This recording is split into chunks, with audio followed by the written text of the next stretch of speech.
Welcome, everybody. My name is Jamie Cook, and I'm here with Tally Justice from the Trimble PPM division. And we're going to talk with you about pre-configured templates and structures that we've created to enable you to hit the ground running and be able to manage all the great funding you've been hearing about.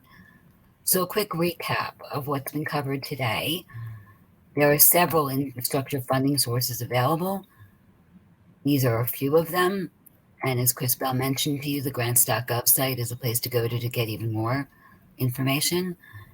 A large amount of that funding is going to be distributed through grants, and we're predicting in Q2 and Q3 of this year is when the large amounts of dollars are going to begin to flow, in addition to what's already been allocated.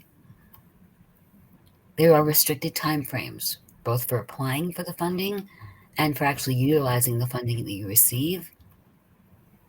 And the funding itself comes with stringent reporting and compliance requirements above and beyond your standard reporting and tracking.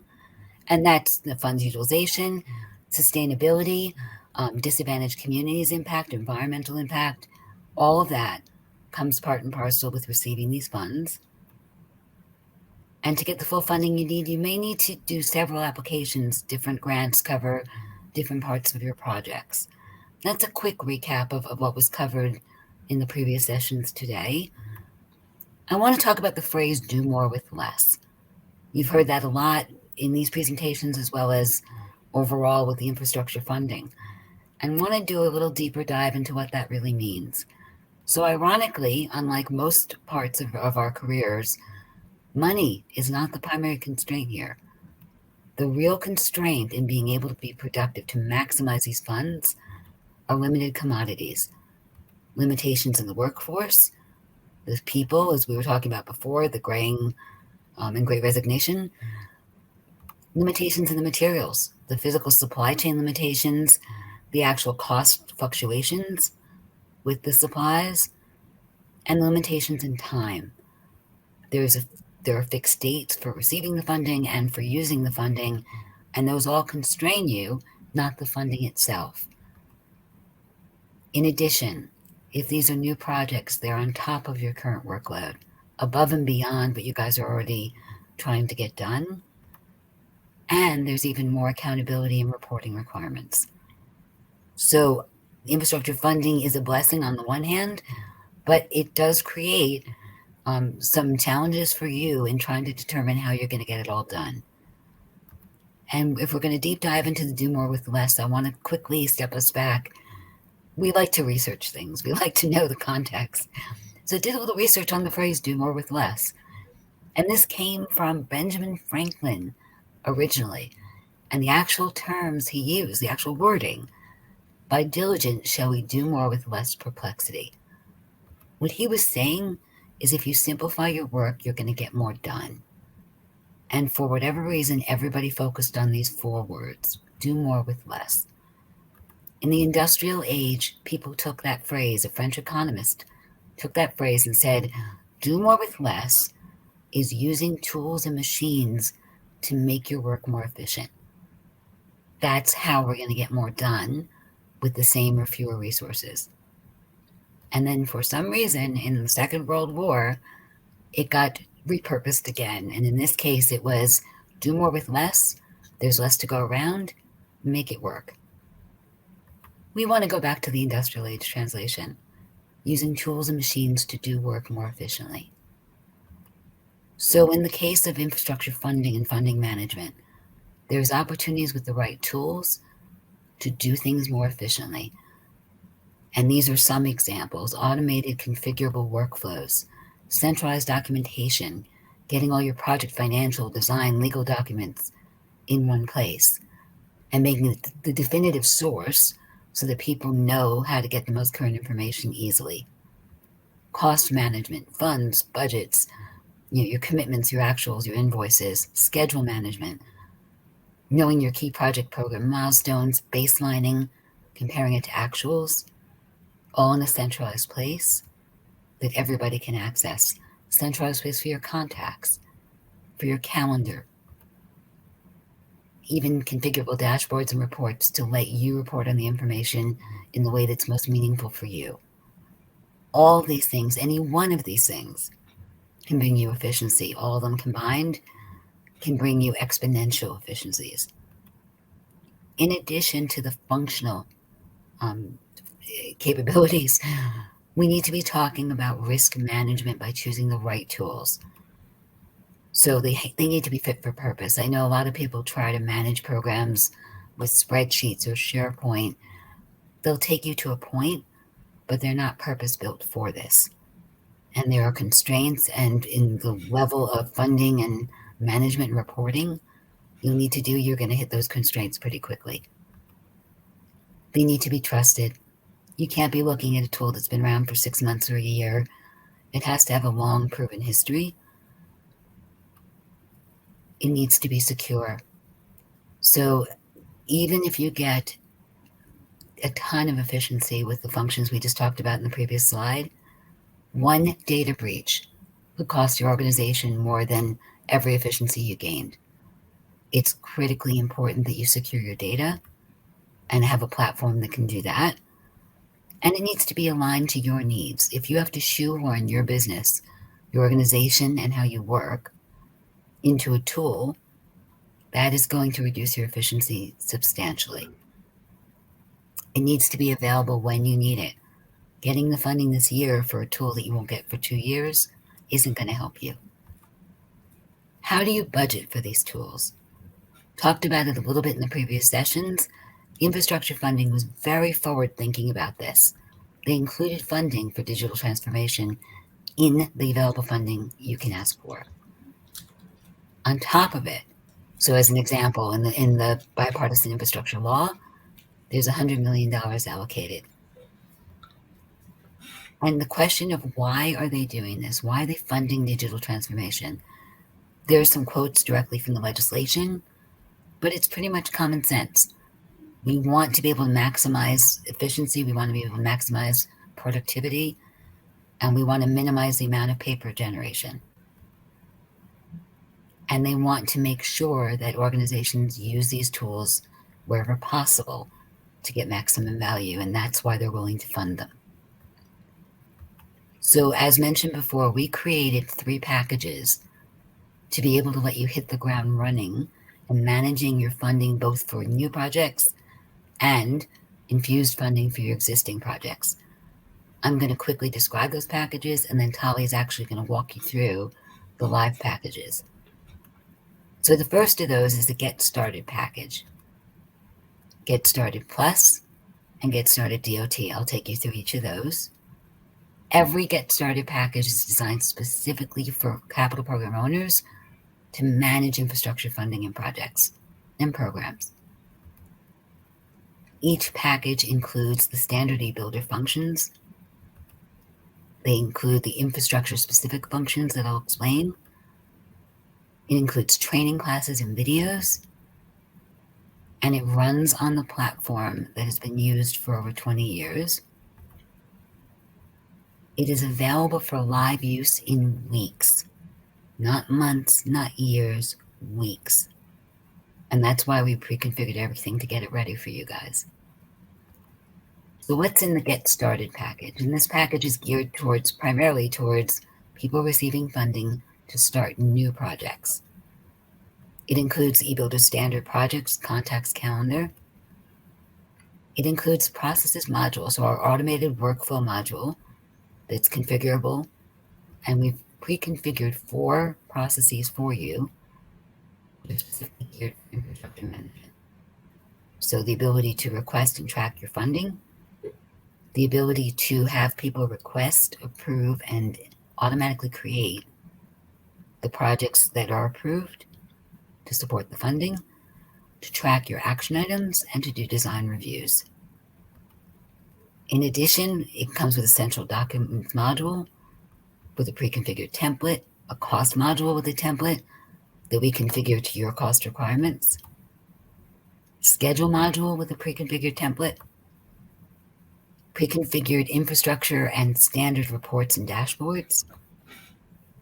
And it comes with a kickoff our rapid implementation plan, training videos, adoption support, admin training, everything you need to be successful from day one. The next package we have is called Get Started Plus. It's the same as the previous package, but it has additional features. So it's meant for people using the infrastructure funding to infuse existing projects. So it manages construction lifecycle, and we pre-configured 8 processes around managing your construction projects, as well as your new projects, as we mentioned before. And on top of that, we include our submittals module for you to manage and track your submittals. The final package I'm going to take you through is our Get Started DOT package. As was mentioned before, transportation's at this point getting and expected to get a large chunk of the infrastructure funding. And so we purpose-built a DOT package for those organizations. Everything we mentioned before in the Get Started package, plus 3 configured DOT-specific processes: environmental design review, right-of-way tracking, and local aid funding. In addition, we include Astroware integration points, which is the primary platform that's used by DOTs. And this is where I'm going to hand it over to Tali Justice, and he's going to actually show you these pre-configured packages. All right. Thank you very much for that walkthrough, Jamie. So let's go ahead and start in the pre-configured packages. When you log into eBuilder, you'll be coming to your home screen. This is all set up for you. This is your day in, day out work location. All of those processes that Jamie talked about. When it's your turn to take action in those processes, when you're responsible for work, those show up right here in your workflow in Core. They're each quick linked that can be opened directly from here. Come in, do your work, provide whatever information, review, access you need, and then get back out. Additionally, as you upload, excuse me, the schedule templates and you fill out your project schedules, you'll have any tasks that you're responsible or tasks that you want to monitor coming up in the next whatever time period is important to you, sitting in your tasks, and the same for submittal items. Also, directly from this screen, so you don't have to navigate around and click a lot of buttons, you can launch any of those processes that are included with your package right here from the Quick Start page. So if I was coming in and I needed to start a design review, I can simply click on the design review button here and initiate the process, kick it off. Also, all of your calendars that are synced with eBuilder to provide project-specific and project-related meetings and events, all of those will show up here on your right side of your calendar page, right? So your home page, as you come in, one-stop shop for everything that you really need to do right now. Go in and get your work done. Additionally, Jamie noted multiple dashboards and reports with each package. So these will come with every package. Will get the executive program summary, which is just an overall look at the entire program of projects you have in the portfolio in eBuilder, from a budget either versus EAC or versus actuals, project schedule, looking at overages and underruns, and looking at how many of each type of project you have in your portfolio. Additionally, all of the processes are going to have all of the packages are going to have a process-specific monitoring dashboard that's geared to those processes that Jamie outlined in her part of the presentation. So if I go into the Get Started Plus dashboard, that will be loaded up. All of those different project types or process types for action items, funding requests, design reviews, RFIs, commitment approvals, invoice approvals, right? And these are really tracking all of those processes in real time, letting you know where issues are, maybe where things have sat too long in someone's court or ownership. We might have a bottleneck, and we need to go in and figure out what's going on with those, right? And then all of them will also come with the funding requests management. Very, very important. So looking at the funding process that's tracking all of the requests you've made of all of these different sources, where the money's coming in from, and how much has been allocated to individual projects, right? And we're seeing that right here in the funding dashboard. So the basic structure of eBuilder is based on the projects. This is where you will see all of the projects that you load up in the screen. Most of them will come in through that project intake process that comes with each one of the packages. When you go into a project, we have a couple of standard data fields that are very common, things like project number, type of project, the name of the project manager, but this can be expanded to your use. Whatever data points, whether they be location-based data, project type data, information about the project like risks, current status, percent complete, or who's involved with the project. Could be different people both inside your organization or constituents outside of your organization that you're still responsible to. Very common when we see like DOTs is districts, and who are the people that are in charge of those districts that may want to get information about that project, right? So those are fully customizable and can be built out to your specifications. From there, we'll go in and we'll look at the processes.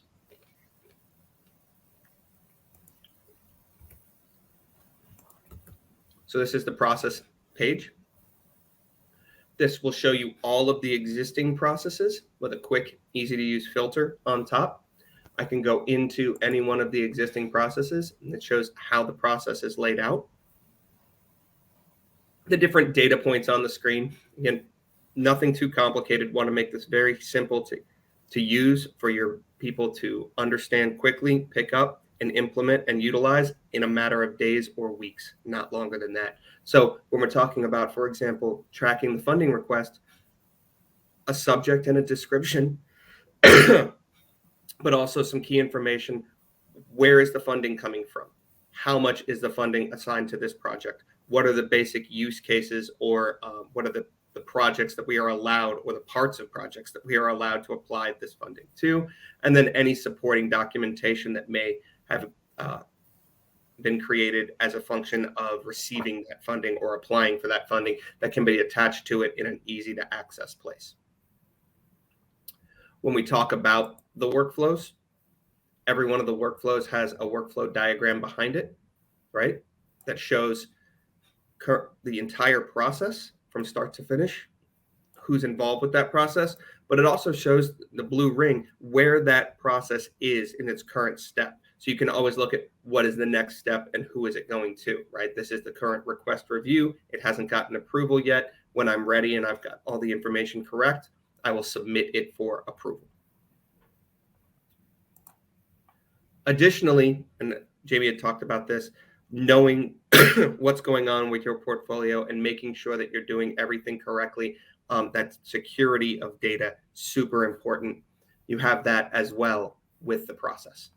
So everything that happens within a process is tracked by the system in real time. It shows every update that was made, every data value from the old value to the new value, the date and time, the user that went in and made it.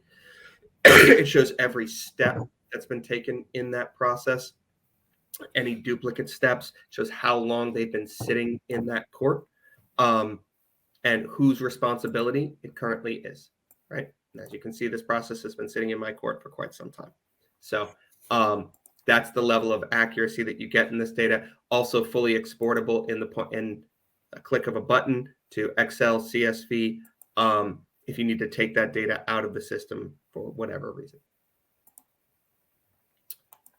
When starting a new process, we have one button to start a process, and we have our entire drop-down list of our processes. And as Jamie said, this will change depending on which package you purchase and you select, right? For the Get Started package, we have the 4 processes.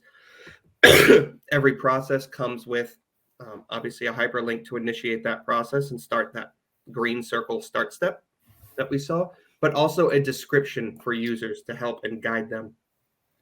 What do I use this process for? What are my expected results? When should I use this process? And if we cycle through some of our other packages,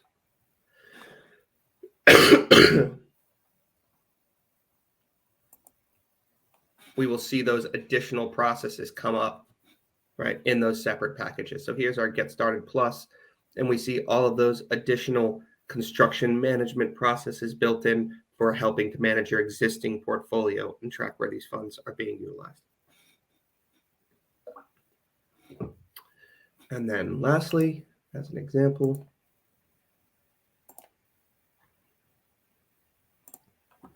for the DOT,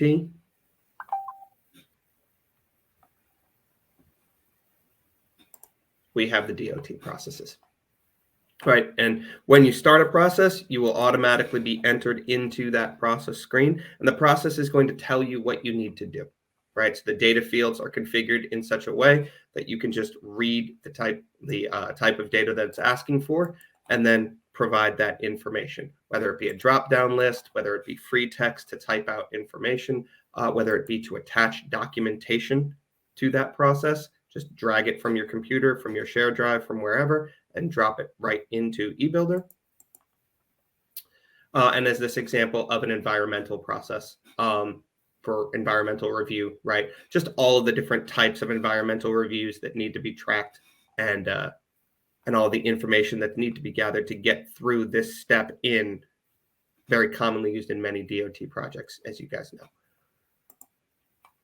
Right, and as we look at the start step of that process, again, if we ever want to know where the process is going, right, or who the next step is, I have the ability to just show that by showing the workflow button and going in and looking at who's involved in these environmental reviews, right? Who's currently owns it, and then where is it going to go, or where did it come back from if more information was needed. So that's the process module. All of that information has to go somewhere, especially the documents that are uploaded through all those processes, right? Creates a lot of documentation. When we upload a document to a process, it is automatically stored in our documents module in the correct folder that's aligned with that process, right? So there's no additional work. There's no sorting where your documentation goes, or creating header and then subfolder and then second subfolder and then third subfolder and then trying to remember where you stored anything. As I upload it to the process, it gets logged right here in the documents module. I can also upload directly to the documents module if it's not coming in through a process or through the submittals module or through somewhere else. But anytime I upload documentation anywhere else in eBuilder, it always ends up here, and that's fully automated, so you don't have to worry about it. Additionally, when we're doing documentation, as we said, they come with a pre-built document structure. It's fully editable. You can add folders and subfolders as you need to fit your business, but it comes ready to go. When we look at documentation, we can simply click on a folder. It shows us all of the documents within that folder. We have the ability to view those simply by clicking a button.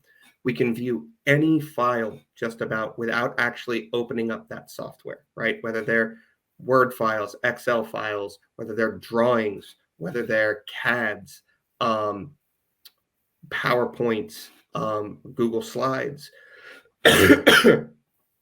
even movie files can all be viewed through the eBuilder native viewing tool, right? So I don't have to bring it from eBuilder down onto a local device and then open it up with the hardware on that local, or the software, sorry, on that local device, right? I can just look at it right in the tool. I have the ability to use red lines or electronic overlay software. I can use comparisons of those overlays across multiple documents to look for differences in different versions of plans or drawings. I can email directly from the eBuilder documents module. Again, I don't have to pull it down and then upload it to my own email. I can just shoot it out right from eBuilder, and eBuilder will email it on my behalf. And in the case of Word, Excel, and the general Microsoft suite, I can edit directly in place. So I can open the document for edit, make edits, save the document while never pulling it down to my device. So very, very easy, lot of use in this. We also offer a couple of project features that help make the project easier. One of them, a generalized project email inbox. So again, instead of having to take important documentation, save it from my email, copy it into some format that is savable on my hard drive and then upload it to a shared drive or a place for storage, right? Or having to worry about storing my email and running out of storage for my email, I can simply copy that email to eBuilder. It'll store both the email message as well as any attachments automatically, and it never runs out of space. From there, we'll go ahead and go to the schedule module.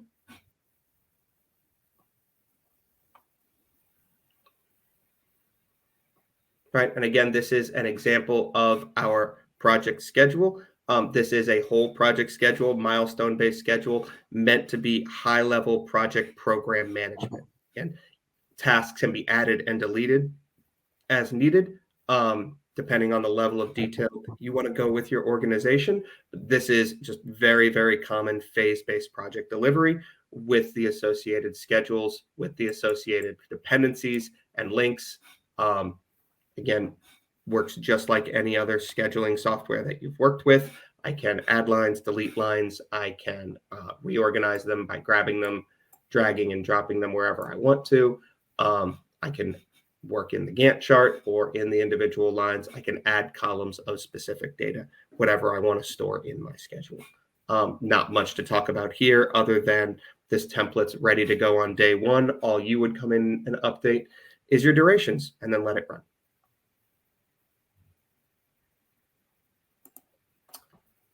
When we look at cost, again, in light of our phase-based project schedule delivery, we like to mirror a lot of that in our cost module. It helps in cost and schedule reporting, which we'll touch on in a little bit. So here we have a phase-based cost code structure. Again, this is a standardized cost code structure. If we wanted to go down to another level of detail for your organization, we can absolutely do that. But this is a way to jump in on day one in a way that's familiar to many organizations, looking at general phases of construction and general groupings of cost that make sense to project managers, program managers, construction managers, right? That's the key here. When we look at this, we look at the concept of maintaining our budgets, maintaining our commitments against those budgets, POs, contracts, encumbrances, direct purchases, all of those items, and then maintaining the actuals against those commitments. Invoices, payment requests, payment applications, what have you. We're also tracking your retainage, where you're using retainage on projects, and then some basic review columns that kind of pull all of it together. What is the actual cost to complete? What is the percent complete, both by line item as well as the total project, and the current over under. And again, as we pull in funding sits on top of all of this to let you know not just what you plan to spend on the project, but then what you have in the bank today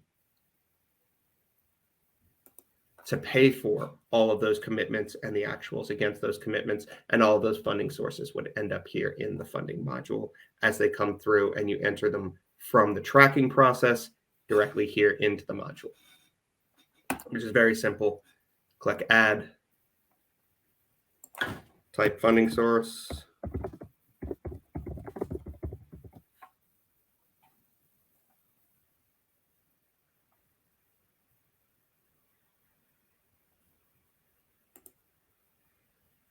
and then put in a value.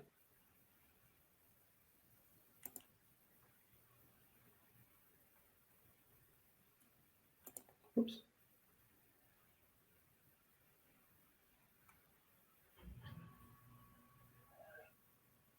Oh, yeah.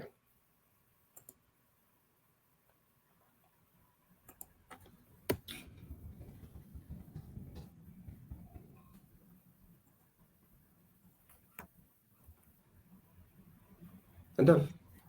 Right. So that links back to that funding process, and that any charges on your cost code structure against from your commitments or your invoices against that funding source are tracked down to the penny. So when you have to ask the question, how much have we spent against the 2020 allocation of this funding source, you know right here in one square exactly how much you spent.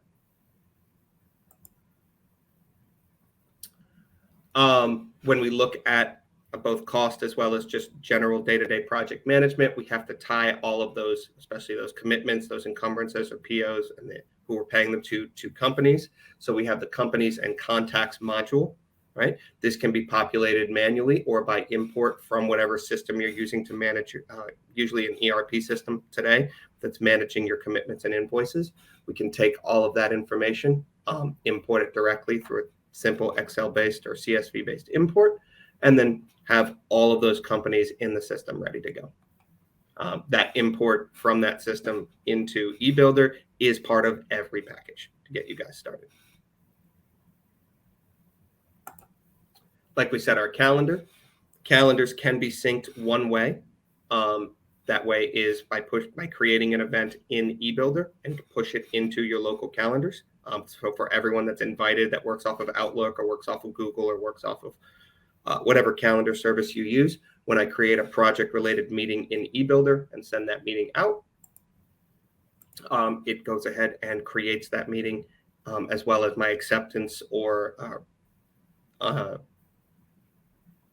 my word for non-acceptance, non-availability to that meeting feeds back into eBuilder, so I don't have to hunt around for who's coming to the OAC meeting and who's not. It's held in one place right here in the project. I thought I had a meeting in here.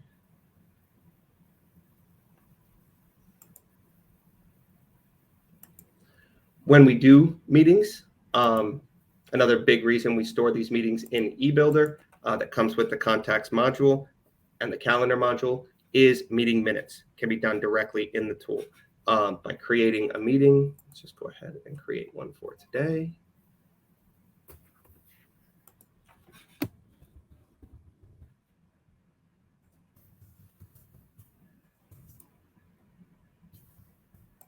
And we'll go ahead and we can either search to type in contacts like Jamie, and she pops up just like in your email from anyone from the user base or the contacts module, or I can look them up for a very simple tool, put in anything about the meeting and agenda, description, attach documentation, location of the meeting. Is it virtual? Is it on site? Putting in the meeting link if it's a virtual meeting, or the actual location if it's not. Go ahead and send that meeting out. All right, the meeting appears on the calendar just like that. When we go into the meeting and we choose to start the meeting, we can enter the meeting minutes shown right here, right? Very simple, easy to use interface for meeting minutes. What are we talking about right now? Can type in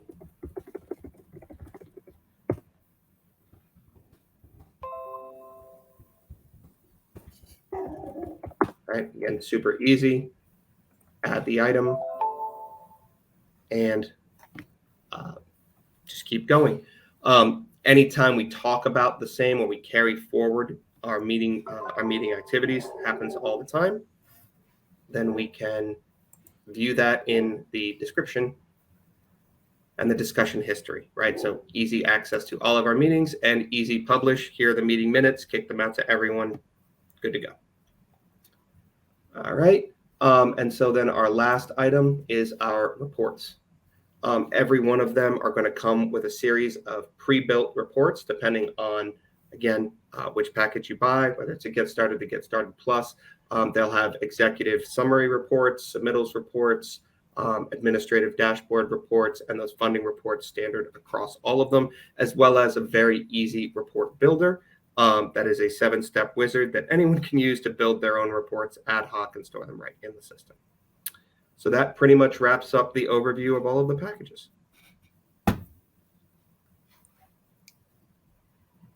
Thank you very much, Tali. A quick overview, guys. We were talking about the 3 pre-configured packages, and the purpose of those packages is to get you managing infrastructure funding requests and the funding you receive as quickly as possible. Once you have that organized, once you have the new projects or the existing projects better managed and you're comfortable, there are lots and lots of other features available to you in eBuilder that we just want to quickly give you an overview. When you're ready, if you want it, we have bidding and a whole dedicated bidding module. We can manage resources. We have business intelligence reporting. We have configurable integration. and a third-party platform, and the Boomi platform that enables us to integrate with ERP and other financial systems, GIS, asset management, vendor management, tons and tons of options. We also have APIs if you'd prefer to draw the data yourself and use it. We have a data warehouse for data analytics and deep dive understanding of your program and project management. As you need them, you can add these to your eBuilder platform and expand in your pace and at your time. And I want to just quickly explain everything we've been talking about really is in the build phase. Oops, back up one. The bigger vision of the connected construction, connected owner ecosystem that Trimble offers. So we have been focusing primarily on this one circle, program management in the build phase. But again, when you're ready to expand, there are so many other things that you can do with the Trimble platform that you can choose when and if you need them that work in conjunction with your automated program management. And now it's time for any questions. And I'm going to quickly have a look at the chat and see if any questions have come through, unless somebody wants to read them out. Give me 1 second. Okay. All right. So I'm not seeing any questions for now, but I'm just going to let you guys know we've done this session a couple of other times. And one of the biggest questions that we get is, you say this is ready, you say it's out of the box. Can it be configured to my requirements? I don't want to use something directly out of the box. I want to be able to put my own custom fields and be able to effectively use it quickly, but also to meet my needs. And Tali, I'm guessing you have audio. If you wouldn't mind answering that question about whether these packages can be configured. Absolutely. Every single one of these packages can be configured to whatever your specifications are. A big part of that that's included is the administrator training, which is included in every package. That administrator training is not just about maintaining the existing system, it's about expanding it, changing it, taking whatever it is that you need to be built and building it in-house, right, to maintain and to grow your own system. And that's a really important point, Tali. Thank you for raising that. One of the biggest things we try to do with the administration training, with the training resources and videos and things that we offer, is to empower you and your team. Our platform is configurable. It doesn't require coding for you to make changes. It can be done with your trained staff, or we can help you with skilled resources. But the idea is that whatever we give you initially to get you started is a first step on configuring it to your ongoing needs. So as you expand your current programs, as you add new programs, as your reporting requirements change, let's face it, as much as there's been a baseline for the infrastructure funding compliance reporting, guarantee you that over the next couple of years, there will be changes in what's needed as the government begins to get these reports and realize they need more detail here or there. If you've already gathered it on the eBuilder platform, it's simply a matter of changing your report to pick up that existing information. If it's sitting in one of 100 spreadsheets across your network, it's going to cost you a lot more to bring all that information together. So part of what we're trying to do is give you a starting point, empower you to grow and evolve that solution as your needs change. And then, as I mentioned before, additional features within eBuilder and a whole range of hardware and software options across the Trimble platform that can enable you to grow in whatever direction you need, and we can help you do that. Absolutely. And Jamie, we do have a question as to whether the system is capable of doing GIS integration with either Esri or open source. The answer is yes to both.